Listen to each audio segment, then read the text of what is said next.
যেটা ভেবেছিলাম সেটা একদমই নয়।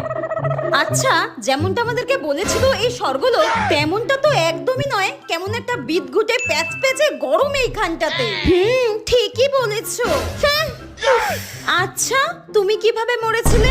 আরে, আমার বিয়ের দিন হঠাৎ আমার মনে হলো আমার বর আমাকে ঠকাচ্ছে, কারোর না কারোর সঙ্গে প্রেম অবশ্যই করছে। কার সঙ্গে যেন একটা কথা বলছিল লুকিয়ে লুকিয়ে। আমি হঠাৎ করে দরজাটা খুললাম, কাউকে দেখতে পেলাম না। আমি খাটের তলা দেখলাম, আলমারি খুলে দেখলাম, আমি সমস্ত জায়গা পাগলের মতো করে খুঁজে বেড়ালাম। কথা তো কারোর সঙ্গে একটা বলছিল, কিন্তু কোথাও খুঁজে পেলাম না।